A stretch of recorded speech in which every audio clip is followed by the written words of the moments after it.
الحمدللہ رب العالمین والصلاة والسلام علی محمد الامین فاعوذ باللہ من الشیطان الرجیم بسم اللہ الرحمن الرحیم۔ خواتین و حضرات، سورہ فرقان کی آیت 21 سے ہم درس کی ابتدا کر رہے ہیں۔ اس سے پیچھے لوگوں کے اعتراض کا جواب نقل ہوا، اسی ذیل میں اب آگے وہ دوسرا اعتراض نقل کیا ہے۔ فرمایا وقال الذین لا یرجون لقاءنا لولا انزل علینا الملائکہ ونرى ربنا، اور ان میں جو ہمارے حضور پیشی کا اندیشہ نہیں رکھتے، یعنی انسان اگر اللہ تعالیٰ کے حضور میں پیشی کا اندیشہ رکھتا ہو، اسے یہ احساس ہو کہ مجھے اٹھایا جائے گا اور مجھے جواب دہ ٹھہرایا جائے گا، تو پھر وہ اس طرح کے احمقانہ اعتراضات نہیں کرتا۔ دائیں بائیں سے جو اینٹ پتھر ہاتھ میں آئے وہ اٹھا کر پھینک نہیں دیتا۔ وہ اگر کسی چیز کو نہیں بھی سمجھ رہا ہوتا تو ایک طالب علم کی طرح سوالات کرتا ہے۔ طالب علمانہ سوالات سمجھنے کے لیے ہوتے ہیں، وہ ذہن اور فکر کی مشکلات کے پیش نظر کیے جاتے ہیں۔ ان سے مقصود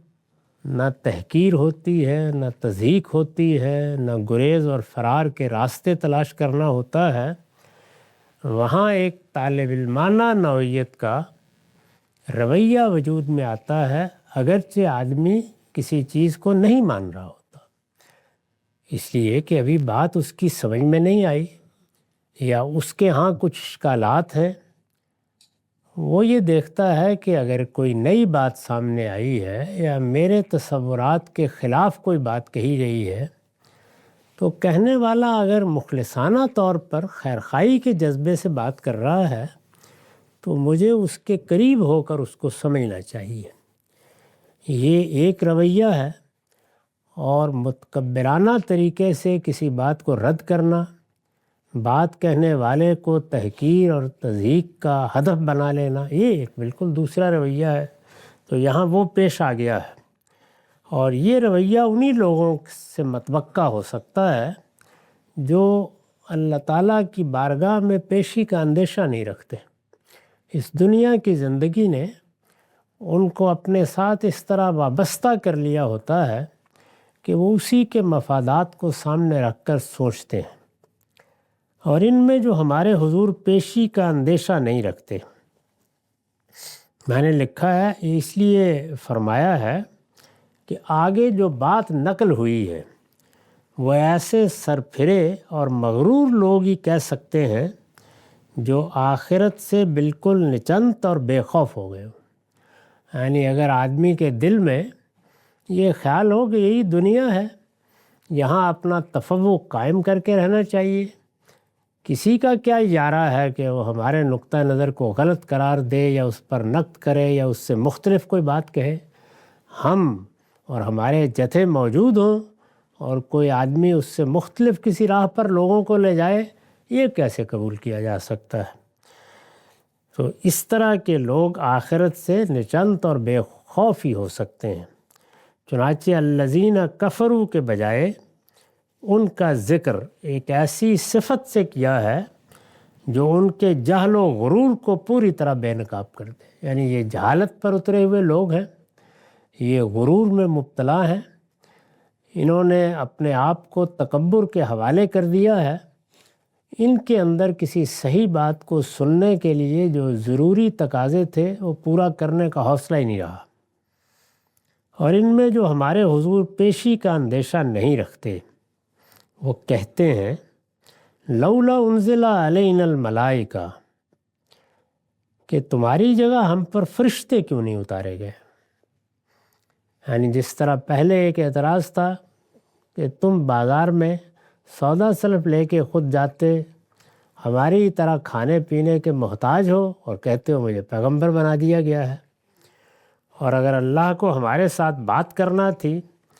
خیرخواہی مطلوب تھی، تو فرشتے اترتے، کوئی بحث ہی پیدا نہ ہوتی۔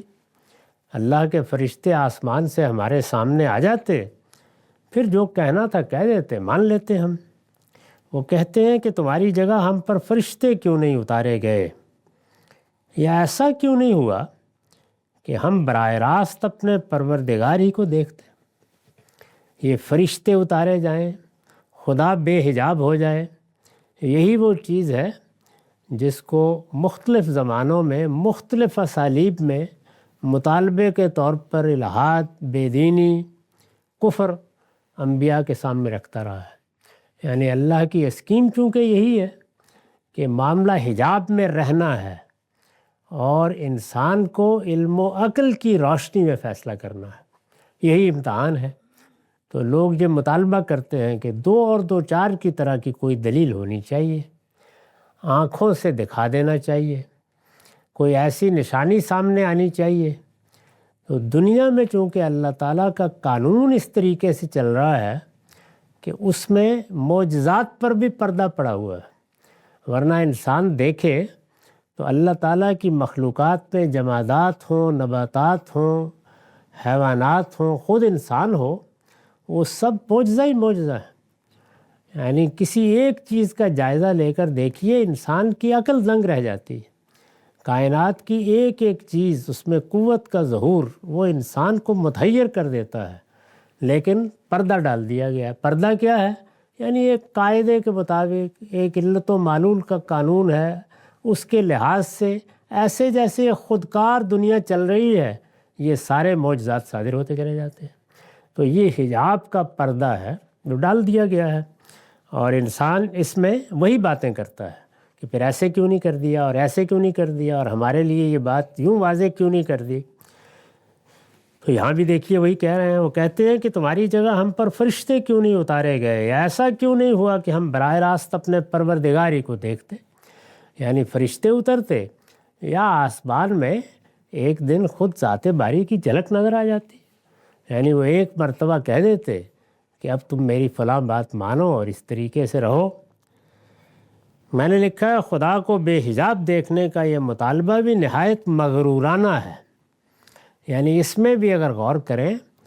تو استکبار جھلک رہا ہے۔ مدعا یہ ہے کہ کسی کو پیغامبر بنا کر بھیجنے کی بجائے اسے خود سامنے آ کر ہمارے ساتھ بات کرنی چاہیے تھی، کہ وہ صورتحال پیدا ہی نہ ہوتی جو اس وقت پیدا کر دی گئی ہے۔ یعنی اگرچہ ایک چھوٹی سی بستی ہے، چند ہزار لوگ ہیں، لیکن اگر قرآن مجید کا مطالعہ کریں تو معلوم ہوتا ہے کہ ان چند 100 یا چند ہزار لوگوں ہی میں انسان کے تمام رویوں کے نظائر موجود ہیں۔ یعنی انسان ویسا کا ویسا ہی ہے، اربوں کی تعداد میں ہونے پر بھی وہ اسی طریقے سے ان رویوں کا اظہار کرتا ہے، اعتراضات وہی، سوالات وہی، اور اس میں جو ذہنیت کار فرما ہے وہ بھی ایک ہی ہے، اور وہ یہ کہ یہ حجاب کیوں ہے، یہ پردہ کیوں ہے۔ ہمارے سامنے ہر چیز بے نقاب ہو جانی چاہیے۔ آثار و صفات کے لحاظ سے خدا بے نقاب پھر رہا ہے ہمارے دائیں بائیں، لیکن انسان اس طرح کے مطالبات کرتا ہے۔ تو ارشاد فرمایا کہ یہ کہتے ہیں کہ ہم پر فرشتے کیوں نہیں اتارے گئے، یا ایسا کیوں نہیں ہوا کہ ہم براہ راست اپنے پروردگار ہی کو دیکھتے۔ تبصرہ کیا اس پر کہ لقد استکبروا فی انفسہم واتوا عتوا کبیرا، ان کے اندر اتر کر دیکھو، یہ اپنے جی میں بڑا گھمنڈ لیے بیٹھے ہیں۔ یہ اصل میں استکبار ہے جو سچا طالب علم نہیں بننے دیتا، جو یہ سجھاتا ہے کہ تم اس علم و عقل کے ساتھ اور کسی کی بات مان لو۔ ہمارے بر صغیر کے ایک بڑے رہنما نے اپنی سرگزشت لکھی ہے، اور اس میں یہ بتایا ہے کہ یہ کیا رکاوٹ ہے کہ میں نے الحاد کو اختیار کیا ہے اور کسی پیغمبر کو ماننے کے لیے میں تیار نہیں ہو سکا۔ تو خود اپنے قلم سے انہوں نے لکھا ہے کہ یہ میرے لیے باور کرنا ہی بہت مشکل ہے کہ اپنے جیسے کسی انسان کو یہ حیثیت دے دی جائے کہ اب اس سے اختلاف نہیں کیا جائے گا۔ تو اگر اندر اتر کر دیکھیں تو استکبار ہے طبیعت کا جو ظاہر ہوتا ہے۔ یہ اپنے جی میں بڑا گھمنڈ لیے بیٹھے ہیں، لقد استکبروا فی انفسہم واتوا عتوا کبیرا، اور اپنی سرکشی میں بہت آگے بڑھ گئے ہیں۔ میں نے حاشیہ لکھا ہے ان کے مطالبات میں جو گھمنڈ چھپا ہوا تھا، یہ قرآن نے اس پر ضرب لگائی ہے۔ یعنی وہ زبان سے تو اس طرح کے سوالات کی صورت میں اپنا نقطہ نظر پیش کر رہے تھے، لیکن اندر اتر کر دیکھیے تو وہی گھمنڈ، وہی استکبار، وہی غرور، وہی اپنی ذات پر غیر معمولی اعتماد ہے جو انہیں اس طرح کے سوالات پر آمادہ کر رہا تھا، اور اسی کو قرآن مجید سرکشی سے تعبیر کرتا ہے۔ یہ سرکشی ہے جو معاشرت کے دائرے میں ہو تو ہمارے دین میں سب سے بڑا جرم ہے، سیاست کے دائرے میں ہو تو اس کے لیے سب سے سخت سزائیں سورہ مائدہ میں بیان کی گئی ہیں، اور یہ دین کے دائرے میں ہو تو اللہ تعالیٰ نے اس پر یہ فرمایا ہے کہ اونٹ سوئی کے ناکے میں داخل ہو سکتا ہے، اس رویے کے حاملین جنت کا دروازے میں داخل نہیں ہو سکتے۔ تو ارشاد فرمایا کہ خیر یہاں تو یہ فرشتوں کا اور اللہ کو براہ راست دیکھنے کا مطالبہ کرتے ہیں، لیکن ایک دن آنے والا ہے جب فرشتے بھی سامنے ہوں گے اور ذات باری بھی۔ یوم یرون الملائکہ، جس دن یہ فرشتوں کو دیکھیں گے، یعنی یہاں تو ہم نے ایک حجاب ہے جس کے اندر رکھ کر امتحان برپا کر رکھا ہے،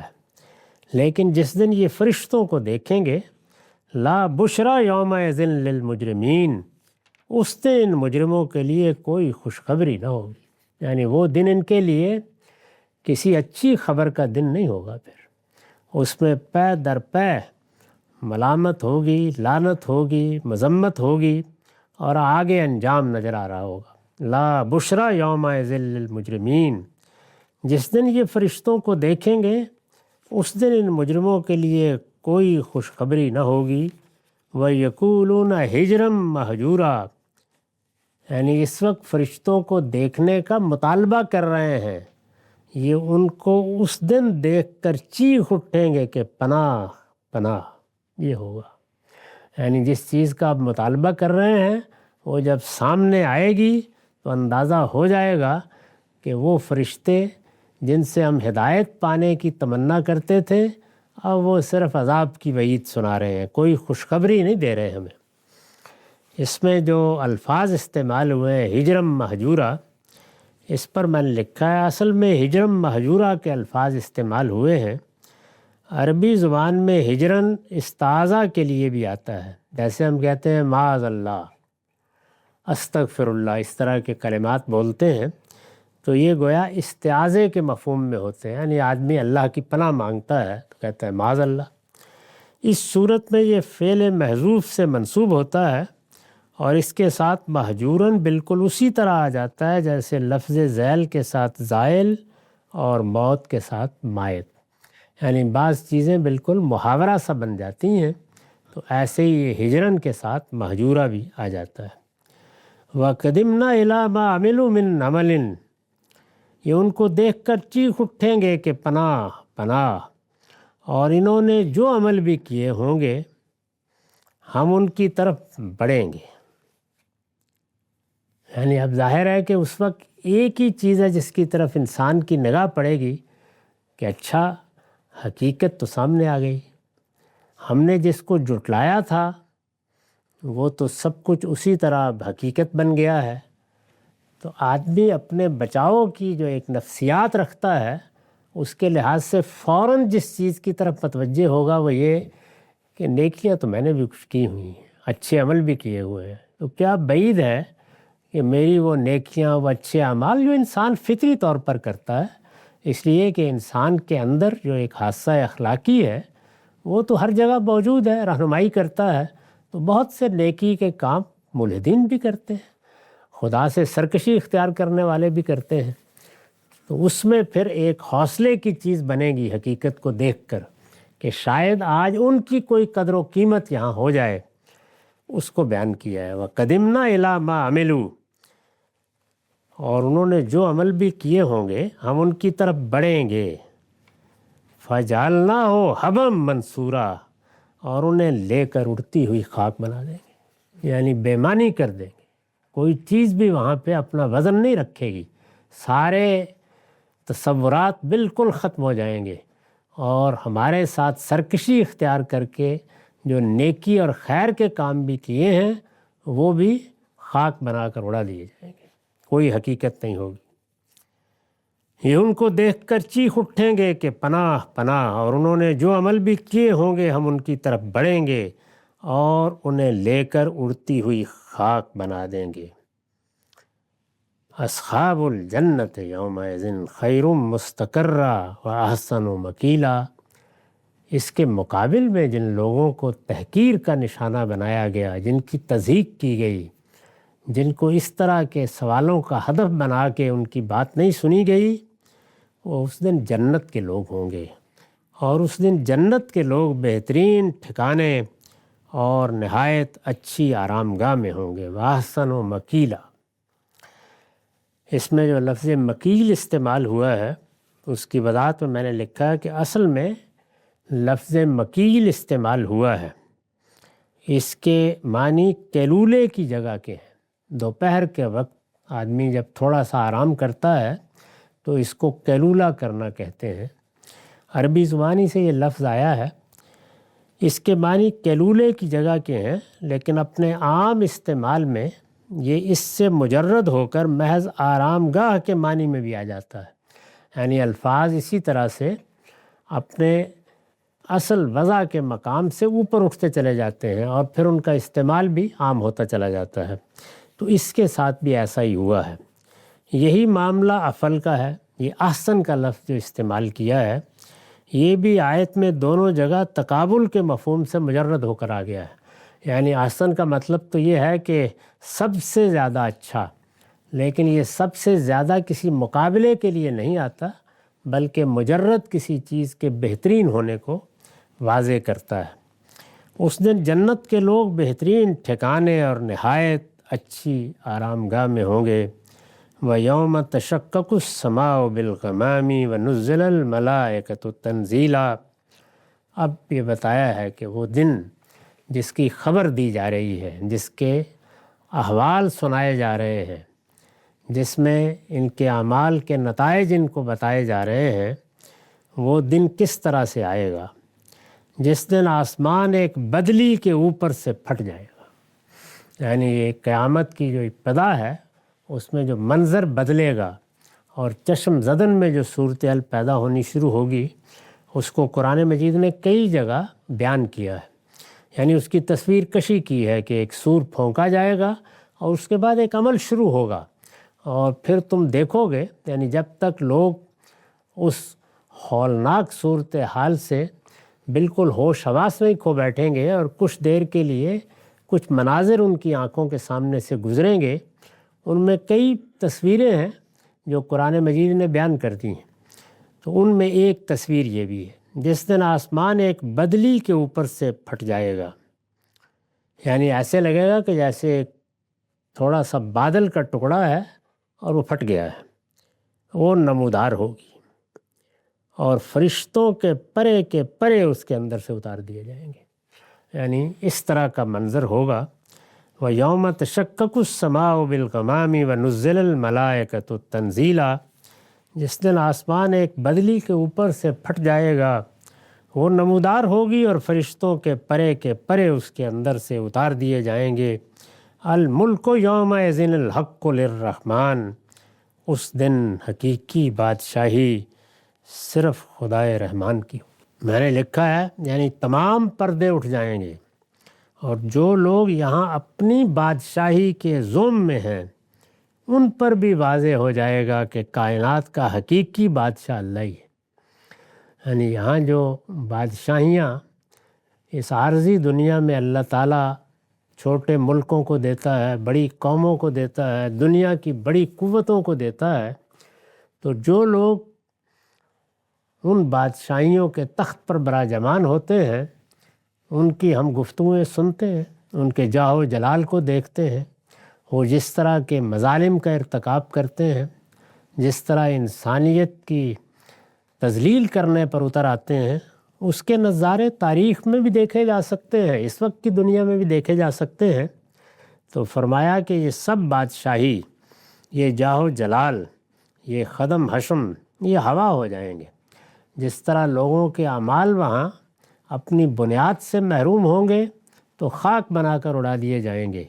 یہ بادشاہیاں بھی ختم ہو چکی ہوں گی۔ الملک یومئذ الحق للرحمن، اس دن حقیقی بادشاہی صرف خدائے رحمان کی ہوگی۔ وَكَانَ يَوْمًا عَلَى الْكَافِرِينَ عَسِيرًا،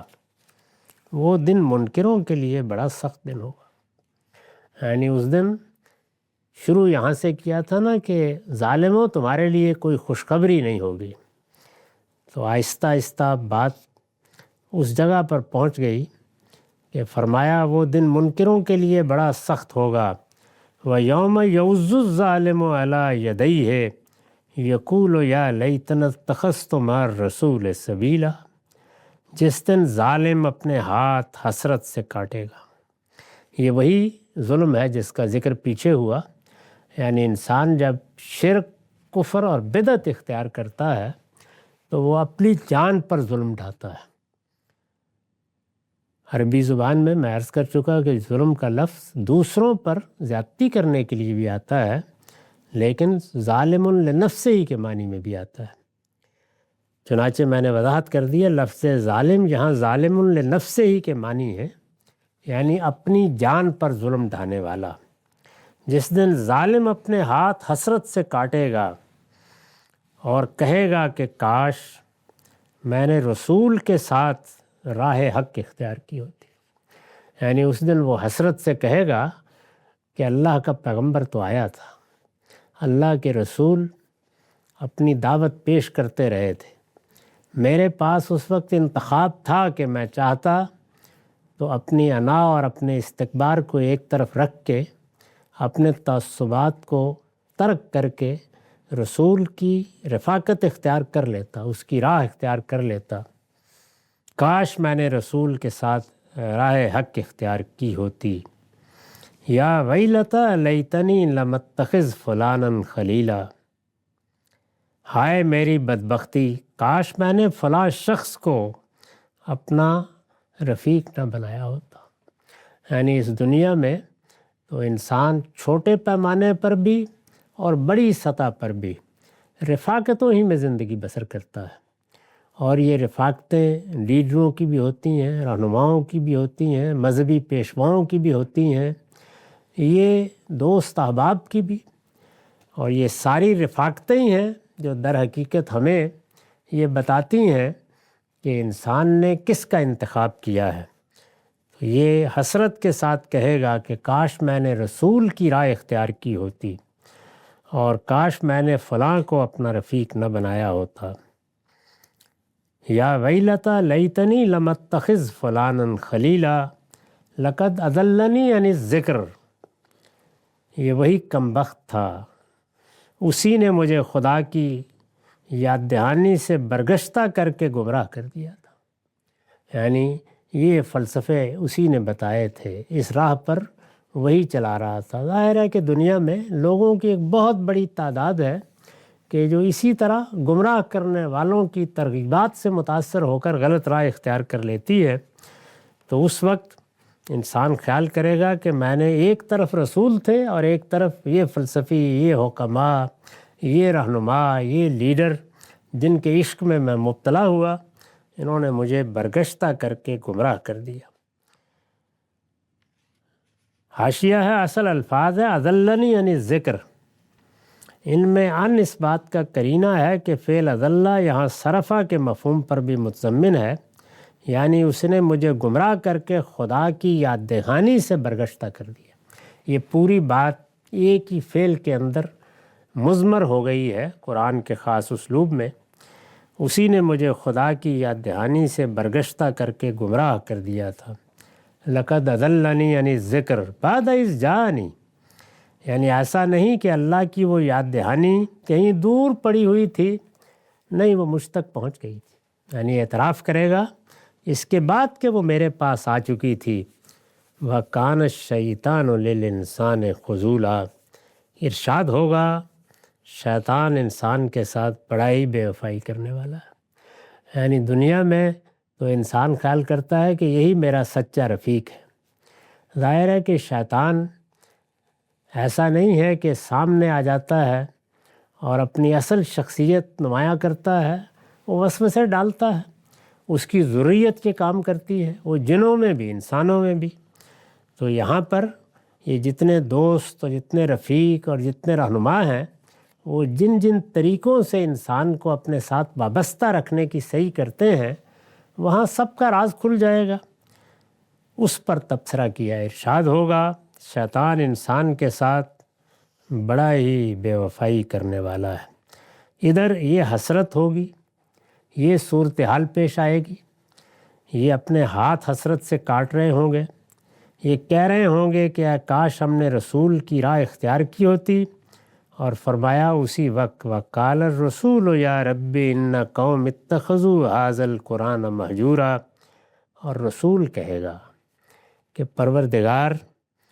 میری قوم کے لوگوں نے اس قرآن کو بالکل نظر انداز کر دیا تھا۔ یعنی اللہ کا پیغمبر بھی اس صورتحال کو دیکھ کر بتا دے گا کہ میں نے تو اپنی طرف سے کوئی کسر اٹھا نہیں رکھی، یہ قرآن جیسی کتاب تھی جو میں لے کر ان کے اندر آیا اور میں نے ان کو پڑھ کر سنائی، ان تک پہنچائی، لیکن انہوں نے بالکل نظر انداز کر دیا تھا۔ میں نے حاشیہ لکھا، آیت میں رسول سے مراد نبی صلی اللہ علیہ وسلم ہے۔ مطلب یہ ہے کہ جب قرآن کو جھٹلانے والے قیامت میں اپنی بدبختی کا ماتم کر رہے ہوں گے، یہ اوپر اس کی تصویر ہے، اس وقت آپ بھی اپنا شکوہ خدا کے سامنے پیش کر دیں گے، جس کے بعد ان بدبختوں میں سے کسی کے لیے کچھ کہنے کی گنجائش باقی نہ رہے گی۔ یعنی رسولوں کی حجت بھی سامنے آ جائے گی، انہوں نے جو رویہ اختیار کیا اس پر ان کی شہادت بھی اللہ کی بارگاہ میں پیش ہو جائے گی، ان کے سامنے بھی حقائق آ جائیں گے، تو کسی کے پاس وہاں جھٹلانے، انکار کرنے اور گریز کرنے کی کوئی گنجائش باقی نہیں رہے گی۔ وَقَالَ الرَّسُولُ يَا رَبِّ إِنَّ قَوْمِ اتَّخَذُوا هَٰذَا الْقُرْآنَ مَهْجُورًا، اور رسول کہے گا کہ پروردگار، میری قوم کے لوگوں نے اس قرآن کو بالکل نظر انداز کر دیا تھا۔ وَكَذَٰلِكَ جَعَلْنَا لِكُلِّ نَبِيٍّ عَدُوًّا مِّنَ الْمُجْرِمِينَ وَكَفَىٰ بِرَبِّكَ هَادِيًا وَنَصِيرًا، یہ جس طرح تمہارے دشمن بن کر اٹھ کھڑے ہوئے ہیں پیغمبر، ہم نے اسی طرح مجرموں سے میں ہر نبی کے دشمن بنائے ہیں۔ یعنی یہ کوئی نئی بات نہیں ہے، یہ رسول اللہ کی طرف التفات کیا ہے کہ جس طرح سے یہ تمہارے دشمن بن کے کھڑے ہو گئے ہیں، ہر پیغمبر کے ساتھ یہی صورت پیش آئی ہے۔ اس وجہ سے وَكَفَىٰ بِرَبِّكَ هَادِيًا وَنَصِيرًا، تم مطمئن رہو، تمہارا پروردگار رہنمائی اور مدد کے لیے بالکل کافی ہے۔ تو یہ تسلی دے کر گویا یہ سلسلہ یہاں ختم کیا ہے۔ اوپر کی بات پر میں نے وضاحت کی ہے، یعنی ان کو مہلت دی کہ وہ پیغمبر کے دشمن بن کر اٹھ کھڑے ہوں۔ یہ مہلت چونکہ خدا کی سنت ابتلاء کے تحت ملتی ہے، اس لیے اسے اپنی طرف منسوب فرمایا ہے۔ یعنی جب یہ کہا کہ ہم نے دشمن بنا کے کھڑے کر دیے، تو یہ در حقیقت اس سنت اللہ کا بیان ہے، اس قانون کا بیان ہے جس کے تحت یہ دشمن پیدا ہوتے ہیں۔ اور پھر اللہ کے پیغمبر کو رہنمائی بھی دی اور یہ بتا بھی دیا کہ اللہ اس کی مدد کے لیے کافی ہے۔ ان کی ان یاج خائیوں سے بے نیاز ہو کر اسے اپنی دعوت کو جاری رکھنا چاہیے۔ وَأَقُولُ قَوْلِي هَٰذَا وَأَسْتَغْفِرُ اللَّهَ لِي وَلَكُمْ وَلِسَائِرِ